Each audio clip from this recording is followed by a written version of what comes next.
Muito boa tarde a todos que me honram tanto em que nós possamos aqui encontrarmos nesta tarde de terça-feira, mais uma vez durante esta nossa reclusão domiciliar, não é? Ainda que a OMS um dia diga que era necessário, um dia diga que não é necessário, no outro dia diz de novo que é necessário e vai por diante. Essa é a chamada opinião da ciência, não é? Mas muito bem. O fato é que nós nos reunimos aqui, e isso é uma satisfação para mim, tratando de temas relativos à propedêutica jurídica e, mais exatamente nesse momento, percorrendo um tanto o pensamento desse grande pensador brasileiro, paulistano, que foi José Pedro Galvão de Souza, nosso maior teórico do direito natural, um dos maiores filósofos do direito e da política que o Brasil já teve. Quero, antes de inaugurar aqui a nossa pequena exposição de hoje, agradecer muitíssimo à Noreg do Paraná, o que faço na pessoa de sua presidente, pedindo que se estenda a toda a junta diretiva dessa importante entidade paranaense, presidente Mônica Maria Guimarães Dallavec. O nosso tema de hoje diz respeito à autoridade e liberdade. E conforme foi já objeto de divulgação, também pela rede social, e a divulgação aqui ocorreu agora, para minha muita satisfação, o Instituto Maranhense de Estudos Jurídicos, instituto recentemente criado em São Luís, do Maranhão, pelo estimado amigo Tiago Estrela, e que nesse momento se dedica sobretudo à formação de pessoal especializado nas notas e nos registros públicos, mas que tende a expandir-se para outras áreas do campo jurídico. Eu agradeço ao Tiago a difusão dessas aulas lá no meu querido estado do Maranhão, que é um dos meus estados de adoção, juntamente com o Paraná, juntamente com Goiás, com Minas Gerais. Isso eu não falo todos, aí sou objeto de crítica por certas preferências, mas paciência. Em todos os estados da federação eu encontro bons amigos, graças a Deus. Bom, vamos lá ao tema de hoje, autoridade e liberdade, que corresponde ao capítulo 7º da obra do Dr. Zé Pedro. Nós começamos aqui com uma distinção que me parece relevante e, sobretudo, penso que pode ajustar-se ao campo da prudência política, como verão. Quando o Dr. Zé Pedro fala aqui em autoridade e liberdade, ele emprega o termo autoridade com uma acepção genérica, uma acepção que abrange também o tema da potestade. Algumas vezes nós vemos isso dito de outro modo. Em alguns autores aparece a construção, o uso do termo potestade ou do termo poder, tanto faz, abrangendo a autoridade. E em alguns autores isso se utiliza de vez em quando com maior especificidade. Potestade é uma coisa, poder é uma coisa, autoridade é outra. É certo que a grande distinção que se fez desses dois termos, entre autoridade de um lado e potestade de outro, é sobretudo tributária de uma interessante incursão de Álvaro Dors, grande romanista espanhol contemporâneo, que foi, sem embargo dos fundamentos romanísticos em que ele apoia essa distinção foi objeto de alguma crítica. Mas, fazendo abstração desta crítica, as ideias que fazem o discrime entre autoridade e potestade são muito interessantes.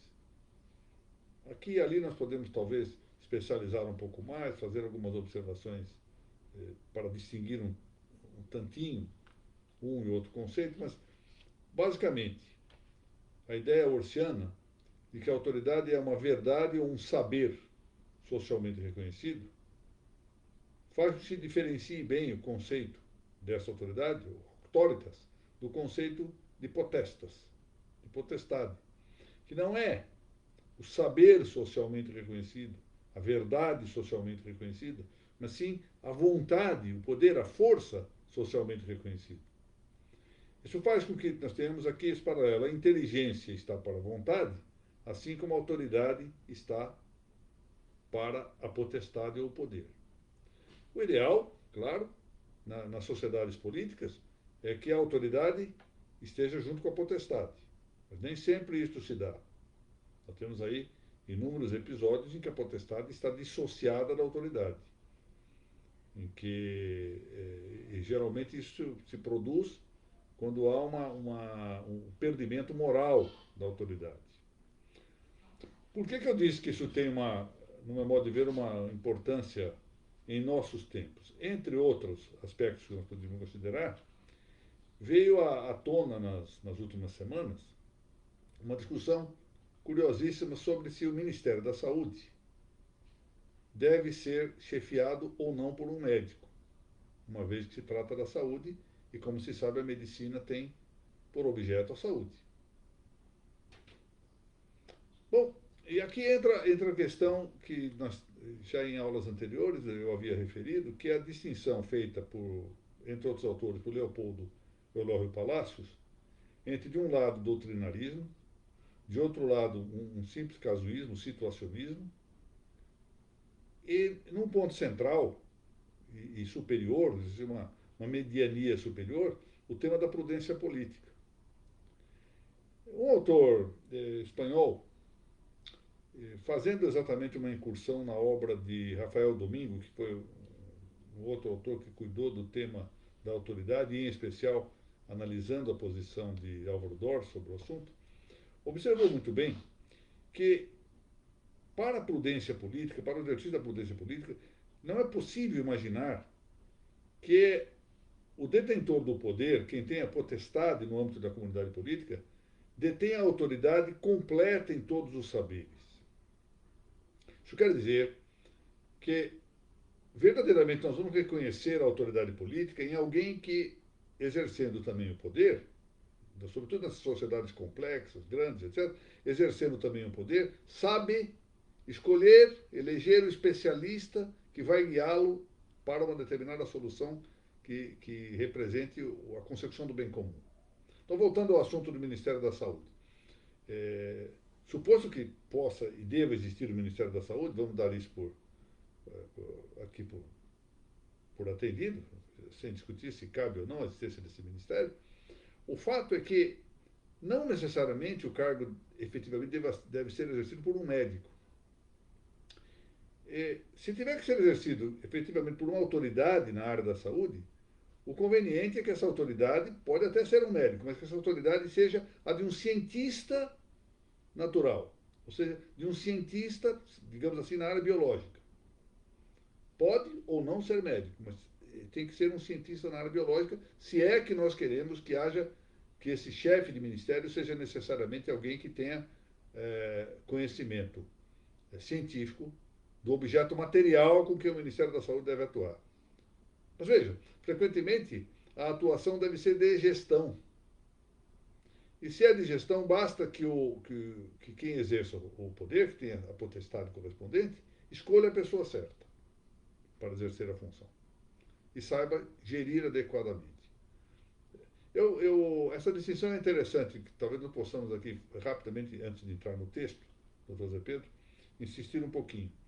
Há umas 2 ou 3 exposições nossas, eu mencionei aqui deixei claro, patenteei aqui, claro, a minha admiração por um médico e cientista natural, a quem eu não conheço pessoalmente, nunca troquei uma única palavra com ele, sequer pelo ambiente virtual, nada. Eu, certa vez mandei um e-mail, ele, quero crer que nem me respondeu, de passagem, que é o Dr. Cícero Gale Coimbra, grande autor do Protocolo de Coimbra, que outro dia o Dr. Ítalo Marcilli se referiu a ele como sendo um herói nacional. Interessante, e parece que é isso mesmo. É uma das maiores autoridades no mundo nisto que se chama de vitamina D, que na verdade já se sabe que é um hormônio, e tem feito observações baseado em milhares e milhares de estudos do mundo inteiro, estudos científicos, no sentido de que a administração, seja de forma suplementar, seja por exposição solar adequada, de, desta mal chamada vitamina D, seria o suficiente para a recuperação da imunidade natural das populações e, portanto, nós não estaríamos enfrentando uma pandemia. Ora, o doutor Cícero tem um consultório médico, onde ele atende ao que se conta com grande êxito, sobretudo os doentes que padecem de enfermidades autoimunes. Mas, além disso, não é na condição de médico que ele fala da vitamina D. Ele pode até dizer, olha, a minha experiência médica confirma aquilo que eu, como estudioso, como cientista natural, posso afirmar como coisa correta. Isso põe à mostra, para nós, que nós temos que tomar um tanto de cuidado com o volume dos chamados especialistas, entre aspas. Ou seja, houve-se, por exemplo, um médico, ou vários médicos, que são contra o uso do remédio tal, ou que acham que a vitamina D deve ser aplicada até o máximo de 20, até temos um índice de 20 nanogramas dessa insulina,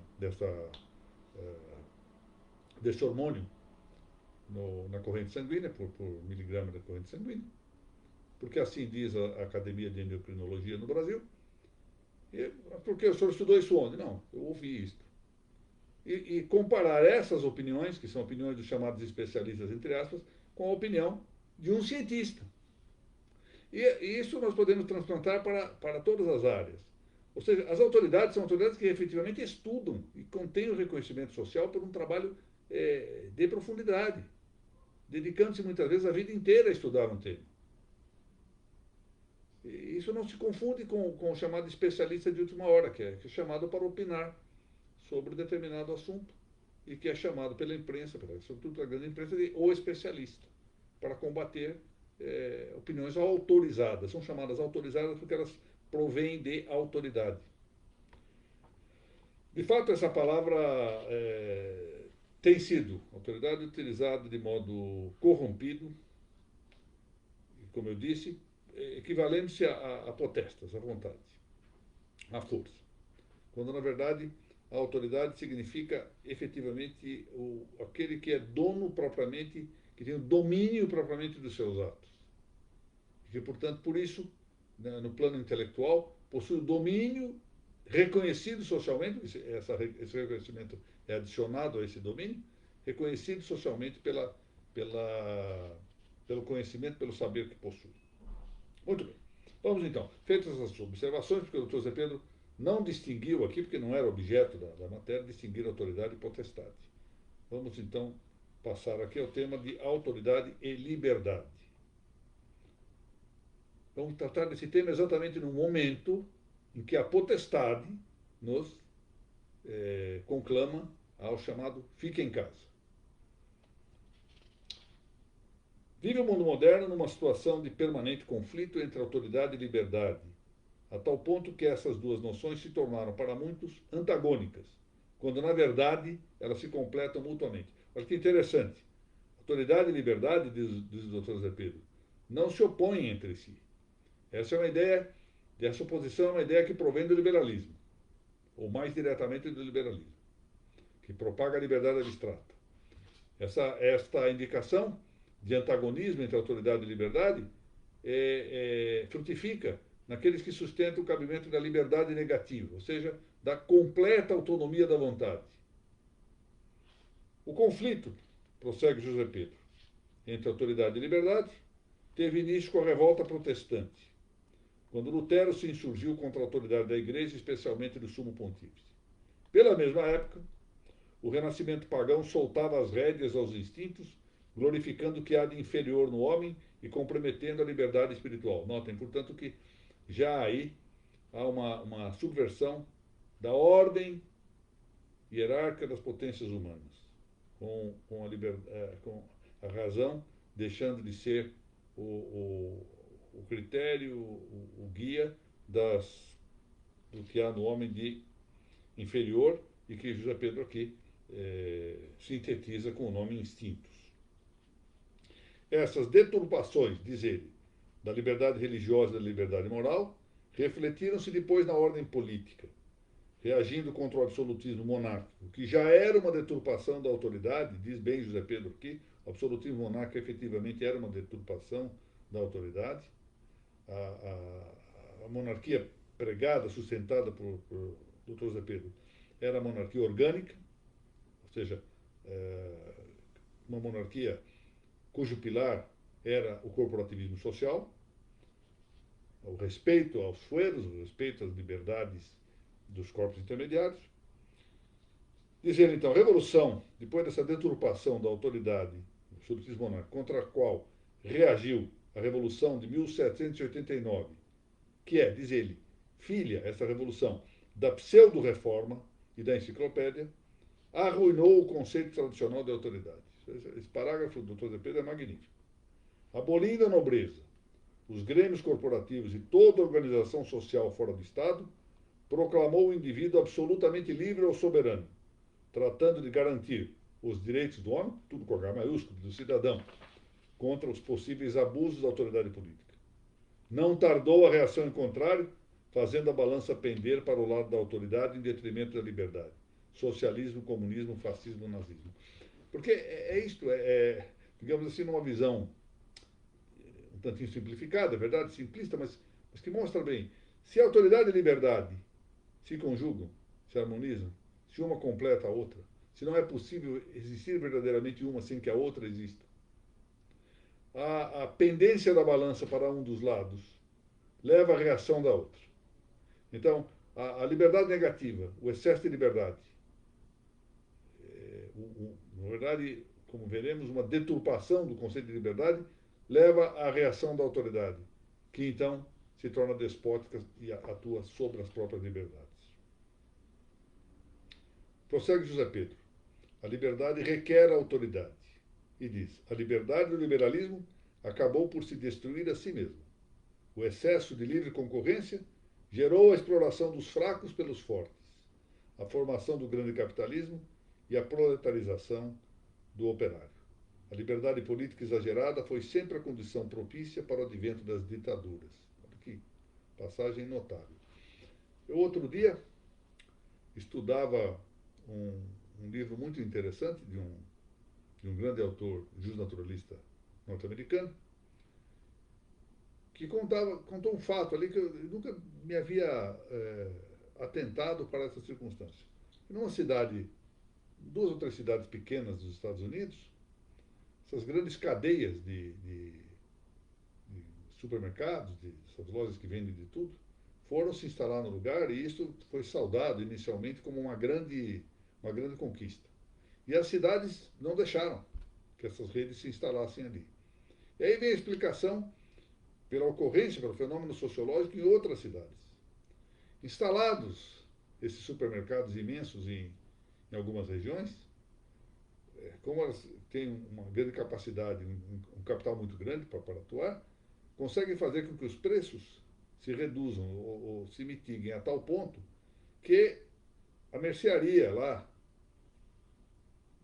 da esquina, que era de um dos habitantes desse local, dessa pequena comunidade, ou a frutaria do outro, a papelaria do terceiro, etc., já não são mais frequentados, porque eles não conseguem competir com o preço dessas grandes empresas. E aí são obrigados a fechar, mudar dali e arriscar a sorte em outro canto, começar a vida tudo de novo, ou acabam se tornando empregados dessas empresas. E assim que a concorrência desaparece, graças a essa grande pressão do grande capital, assim que a concorrência desaparece, os preços sobem. E logo a comunidade toda se perde. Então, é isto que está. É o excesso da livre concorrência, gerando a exploração dos fracos pelos fortes. Compreende-se que assim seja à vista do que já o padre Lacordaire afirmava: entre o forte e o fraco, a liberdade escraviza e a lei que liberta. Muito bem. Prossegue então o Dr. Zé Pedro dizendo que a autoridade deve ser bastante forte para proteger a liberdade dos fracos e impedir o abuso de liberdade por parte dos poderosos. Só assim a liberdade poderá existir dentro da lei e da ordem. Como diziam os romanos, devemos ser escravos da lei para podermos ser livres. Nós vamos compreender um pouco melhor esta observação. Fora da lei e da ordem, a liberdade degenera em licenciosidade e arbítrio. É uma conhecida passagem de Santo Tomás, quando ele está tratando da humildade. Não, da humildade, sim. Da humildade como parte da modéstia. Ele, numa resposta lá a uma objeção, ele faz a referência de que o submetimento dos homens à autoridade ou à potestade dentro da comunidade política deve ser segundo a ordem da lei. Interessante isso. Secundum ordinem, ele usa invertido, secundum legis ordinem, segundo a ordem da lei, tanto da lei natural quanto da lei humana. Ou seja, não é, isso depois é sabido, já estava referido na retórica de Aristóteles e em outra passagem da Suma de Santo Tomás, não é para deixar as coisas fora dos contornos expressos da lei determinativa. Seria um equívoco imaginar que a lei natural devesse sobreviver sem o apoio da lei positiva. E tanto mais que não convém deixar em mãos do judiciário as determinações casuais de soluções para os casos. Por quê, diz São Tomás? Porque os juízes acabam se apaixonando pelo caso, são propensos muitas vezes a sofrer essas oscilações naturais de humor, de pressões da opinião pública, coisas que não ocorrem com o legislador, ou não deve ocorrer com o legislador, que não precisa atuar com a mesma rapidez, que pode atuar com a prudência legística com mais ponderação, com mais tempo, legislando para hipóteses em abstrato, que não quer dizer que não sejam correspondentes às exigências da realidade, mas que são hipóteses em si próprias consideradas em abstrato, e não em concreto, como o juiz tem que decidir. Portanto, a autoridade deve exercitar-se segundo a ordem da lei. E a liberdade também deve exercitar-se segundo a ordem da lei. Por isso, diz José Pedro, a autoridade que não protege a liberdade e não respeita os direitos do homem e dos grupos torna-se arbitrária e despótica. A autoridade só é legitimamente exercida quando respeita a liberdade. E a liberdade só é realmente assegurada quando protegida pela autoridade. Ele, então, vai dizer-nos que a autoridade é princípio da ordem. A autoridade é um princípio ordenador da vida humana. Eu já lhes disse, sem autoridade, os esforços humanos, não, por mais que fossem angelicais, e, digamos, dos bons anjos, não chegariam a resultados de bom êxito por falta de coordenação. Por isso, a autoridade deve ordenar a vida humana. E o faz como? Por meio da lei. Qual lei? Da lei natural, que vem da autoridade de Deus, e da lei humana, que deve estar acomodada à lei natural. Deus, autoridade suprema, diz José Pedro, dá-nos a lei moral, cujos preceitos devem ser respeitados pela autoridade civil quando dita leis à sociedade. E prossegue, na vida social, a autoridade estabelece e mantém a ordem, tornando efetiva a união dos membros da comunidade em vista do bem geral. Lembremos-nos que o bem comum é a finalidade de toda a lei, seja da lei natural, seja da lei humana. Daí resultam para a autoridade um dever e um direito, diz José Pedro. O dever de manter a ordem, favorecendo a consecução dos bens que a vida social deve proporcionar. Por isso é que se tem aqui, lembra uma passagem do Papa Pio XII, na mensagem de Natal de 1942, se tem aqui a ideia de que reinar é servir. Por que reinar é servir? Porque mantendo a ordem, a autoridade favorece, estimula, fomenta a consecução dos bens que a vida social deve proporcionar. Mas, além do dever, a autoridade tem um direito, que é o direito de obrigar aqueles que lhe são subordinados por meio de normas, que constituem, portanto, a ordem jurídica. e exigindo a observância dessas normas, até mesmo quando o caso pela força. Dessa ideia de José Pedro resulta o seguinte conceito de autoridade: direito, podemos dizer, e dever de obrigar os membros de uma sociedade a cooperarem para a consecução do fim comum. Eu acrescentei aqui a palavra dever. O Dr. Zé Pedro diz direito de obrigar os membros de uma sociedade a cooperarem para a consecução do fim comum. Mas é evidente que já estava, de algum modo, anunciado de antemão que isso também se compunha de um dever, como ele mesmo disse. E eu chamo a atenção aqui, acrescentei a palavra dever, explicitei isto no conceito de José Pedro, porque há algum tempo escrevi, isso já faz bastante tempo, para um congresso lá em Bogotá, em Santa Fé de Bogotá, na Colômbia, um trabalhinho exatamente sobre o dever de legislar no penal. A autoridade tem o dever de legislar em matéria penal, para mostrar que realmente a lei determinativa, a lei positiva humana, é uma exigência do direito natural. Muito bem. Diz aqui o Zé Pedro, adiante no seu trabalho, sobre o tema da liberdade alguma coisa. Claro que a matéria da liberdade exigiria aqui uma exposição muito mais ampla, e nós hoje não faremos isso, está certo? Mas que a liberdade está orientada para o bem. A liberdade existe para alguma coisa. A liberdade é um meio. Eu quero dizer, ser livre para locomover-me, para estudar, para construir família, para trabalhar e assim por diante. A liberdade não existe por si própria e não é o valor supremo da vida, ao contrário do que dizem alguns e do que pensam os existencialistas, pois ela supõe sempre um fim em razão do qual a liberdade existe. E se os objetivos parciais da vida humana, diz José Pedro, devem ser subordinados ao fim supremo para o qual foi criado o homem, assim também a liberdade só vale realmente para nós, na medida em que nos leva a alcançar a verdadeira felicidade. Olha que interessante. O que importa não é agir livremente e às cegas. Essa ideia da liberdade negativa. Vocês sabem o que diz, né?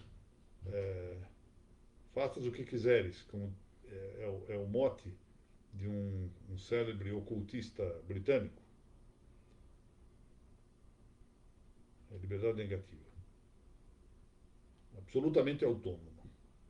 Que acabaria por suprimir a própria liberdade. Liberdade é o direito e o dever de praticar o bem. A liberdade, pois, está orientada para o bem e não abandonada a si própria. E aí vem a crítica que ele faz à liberdade do liberalismo, que é a liberdade abandonada, porque é considerada valor supremo da vida, fim em si própria, algo de absoluto em seus limites. Muito bem.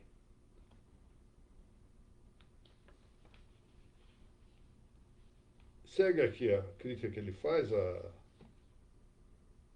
aos autores liberais. Lembremos-nos que ele tinha uma frase magnífica, no sentido de que o liberalismo é a rampa ensaboada para o socialismo, exatamente por isso, porque o excesso de liberdade levaria à reação despótica da autoridade política. E ele chama atenção aqui ao final desse item para uma conhecida frase desse grande político hispânico, aqui da América Hispânica, que foi García Moreno, que dizia: liberdade para tudo e para todos, menos para o mal e os malfeitores. Liberdade para tudo e para todos, menos para o mal e para os malfeitores. Bom, vamos ver as conclusões a que chega o Dr. Zé Pedro. Primeiro, a autoridade legitimamente exercida não se opõe à liberdade, antes assegura-a. Então, a autoridade, quando legitimamente exercida, é uma garantia da liberdade. Autoridade e liberdade completam-se. Uma não pode existir sem a outra.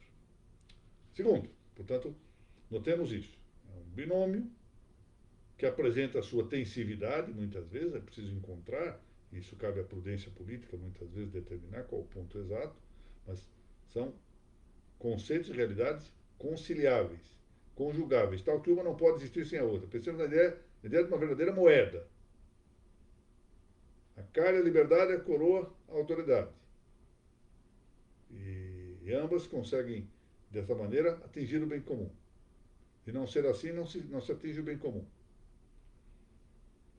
Deixa de haver verdadeira ou legítima autoridade para haver despotismo, deixa de existir verdadeira liberdade para haver licenciosidade, liberticídio, como quer que se chame isto. Perversão da sociedade. 2. A liberdade é um meio e não um fim. 3. A liberdade não deve ser abandonada, mas orientada para o bem.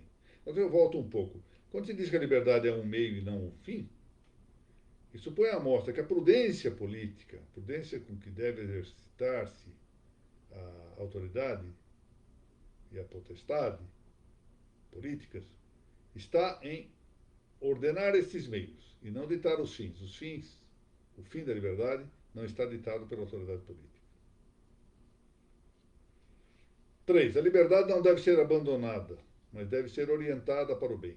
Aqui há uma questão que podemos voltar a tratar disso, que é a chamada missão ou função paideica da autoridade.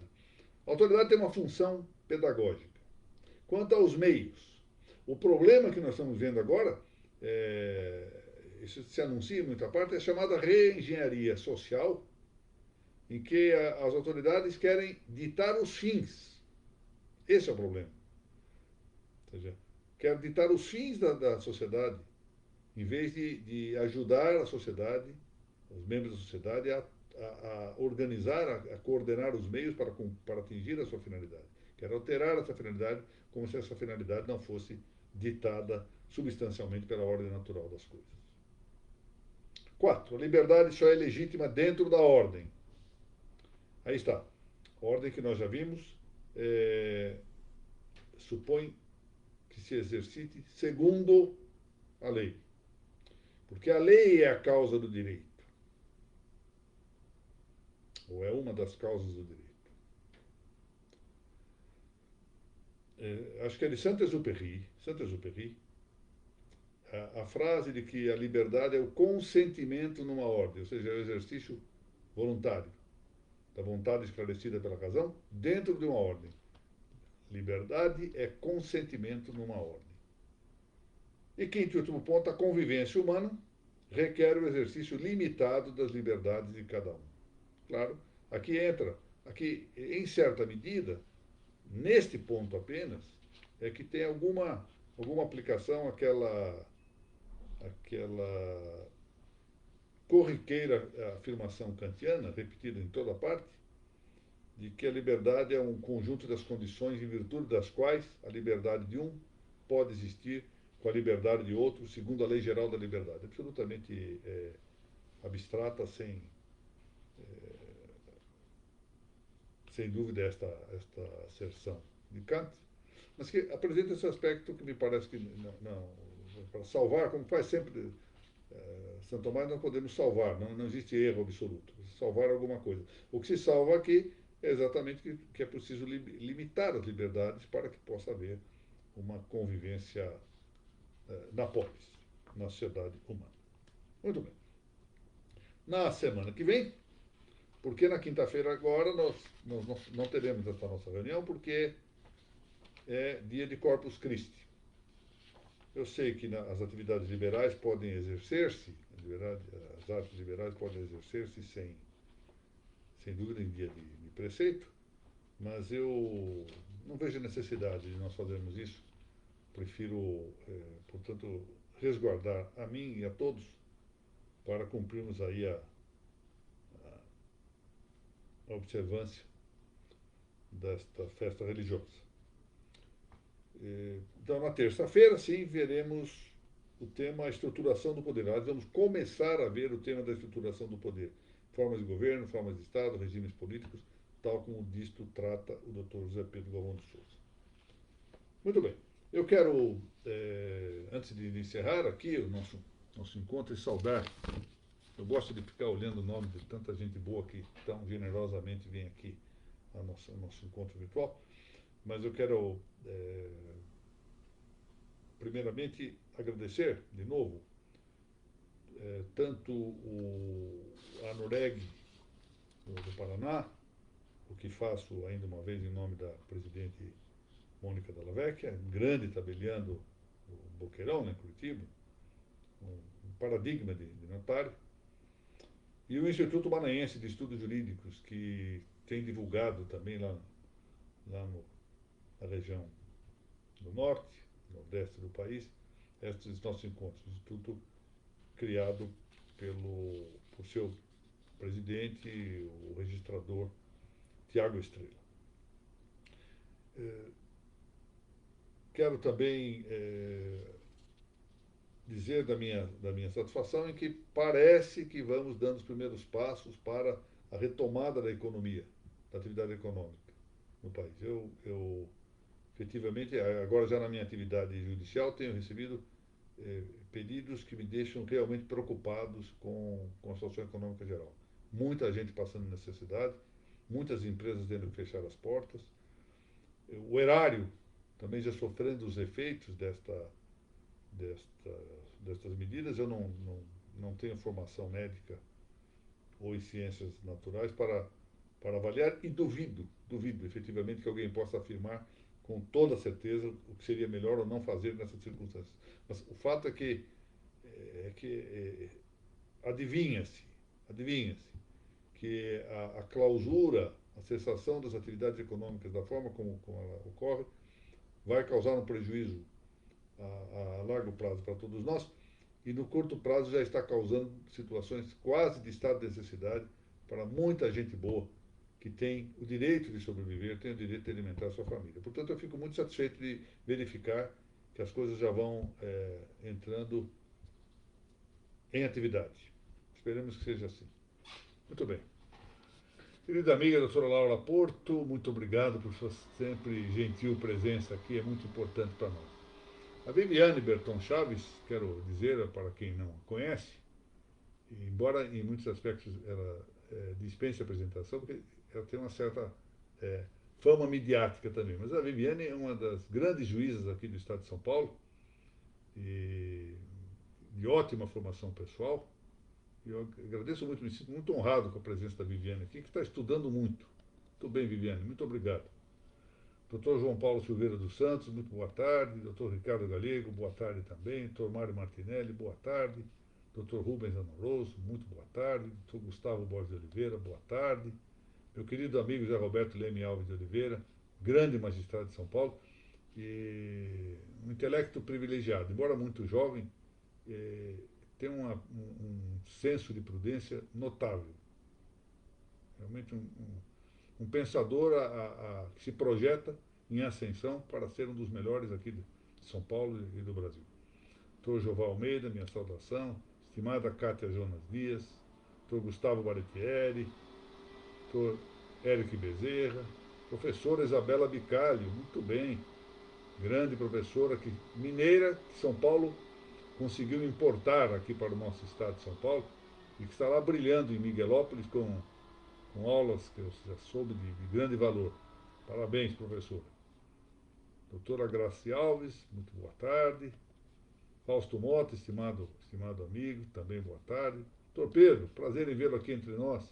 Desembargador Fábio Della Vecchia, modelar desembargador do Estado do Paraná, que já esteve até no Conselho Superior da Magistratura do Paraná, é um grande pensador também e, acima de tudo, um grande amigo. Dr. Tiago Bana Franco, meus cumprimentos. Dr. Carlos Roberto da Silva, igualmente meus cumprimentos. Esses são os nomes que aparecem aqui. É interessante que depois que eu encerro o vídeo, surgem vários que não aparecem aqui na tela, portanto eu quero excusar-me se por acaso, ao ler essa lista, deixo algum nome que não aparece aqui de fora. Né? Bom, muito bem, então, já sabemos, na próxima quinta-feira nós não teremos essa nossa reunião, teremos então a continuação das nossas incursões ou excursões ao pensamento do Dr. José Pedro na próxima terça-feira. Amanhã, pela manhã, às 10h30, na página do Facebook da Noreg do Paraná, temos a continuação do nosso curso Registros sobre Registros. É um curso se dedica ao direito registral imobiliário, o registro de imóveis. Isso interessa, sobretudo, aos advogados que atuam na área, a estudantes de direito, mas particularmente a notários e registradores. Já é um curso bastante avançado, já está lá quase no 100ª aula, e a editorial Lepanto está prometendo levar para a sua página no YouTube todo o conjunto dessas aulas, o que será provavelmente muito interessante assim que isso se conclua.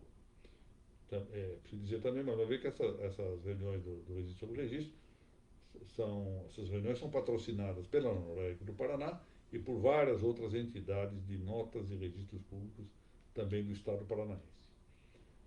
Ainda amanhã, eu vou colocar isso depois aqui na página do Pensando, haverá uma live, como se chama,